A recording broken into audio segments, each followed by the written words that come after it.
اصل میں ملک کا تو یہ لیول ہی نہیں ہے. 28,000 ووٹ پہ ایم این اے بنا ہے. الحمدللہ میرا ایم پی اے کی سیٹ 32,000 ووٹ تھا. ریکارڈ اٹھا لیں جتنا اس نے ووٹ لیا ہے نا ایم این اے پہ، اس سے زیادہ ووٹ تو میں نے ایم پی اے کی سیٹ پہ لیا ہے. نمبر 1. نمبر 2 یہ ہے کہ میں نے چیلنج دیا تھا مولانا فضل الرحمان کو.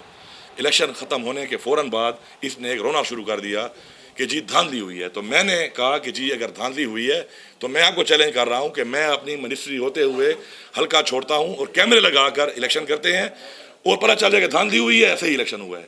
اس نے قبول نہیں کیا آپ کے سامنے.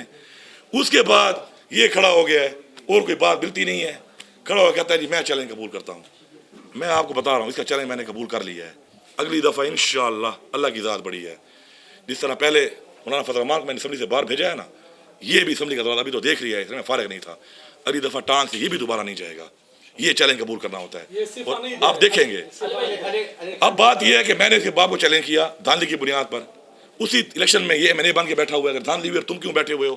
پھر تم بھی دھاندلی سے جیتے ہو. وہ چیلنج قبول نہیں کر رہا. بیٹا آ کے جو ہے نا کھڑا ہو کے جی اور کوئی بات نہیں ملتی. اب اس دن آپ دیکھیں بجٹ کی اوپر بات ہو رہی ہے. کیا اس کو یہ زیب دے رہا تھا کہ یہ میرے پہ ڈائریکٹ ہو گیا؟ آپ کی تقریر سنیں اس کی. خواہ یہ میرے پہ آ گیا. خواہ میری مونچھیں میرے بال اور میری مونچھیں اور میرے بال ہیں، اللہ کا شکر ہے. ٹھیک ہے، کوئی تمہارے گھر سے میں نے نہیں کھایا. اپنے باپ کے حلال کے پیروں سے بال بھی چھوڑے ہیں، مونچھیں بھی چھوڑی ہوئی ہیں. ہاں تمہارے کردار اور تمہارے خون میں مجھے اوپنلی شک نہیں ہے، بلکہ میں اوپنلی بار بار کہتا ہوں کہ آ جاؤ پھر میرے ساتھ بیٹھ جاؤ. یہ چیلنج ہے کہ تم بتاؤ کہ تمہارا مفتی محمود عبدی خان آیا تھا اس کی کیا حیثیت تھی اور آج تمہاری کیا حیثیت ہے. اور میں یہ بتاؤں گا کہ میرا پردادا اور میرا دادا ان کی کیا حیثیت تھی اور آج میری کیا حیثیت ہے.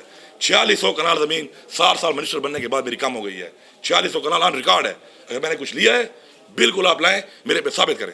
اور اگر میں کوئی لوں گا تو میں اپنے نام سے لوں گا. مجھے چوری کرنے کی ضرورت بھی نہیں ہے. میری گاڑیاں، میرا رقبہ، میری جائیداد 2013 میں نے لکھی ہے، ابھی بھی لکھی ہے، ہر سال لکھتا ہوں. ابھی یہاں پہ اس دن میں سن رہا ہوں کہ یہاں پہ آپ بھائیوں میں سے کچھ لوگ کہہ رہے ہیں کہ لطیف نیازی نے بنگلہ لے لیا طاہر بن امین کا.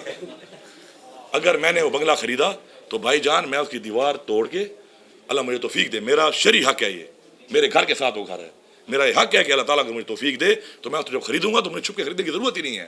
میرے بھائی میں بورڈ لگا کے لوں گا، بھی میں دیوار توڑوں گا اور بتاؤں گا کہ میرے پاس پیسہ بھی کہاں سے آیا ہے.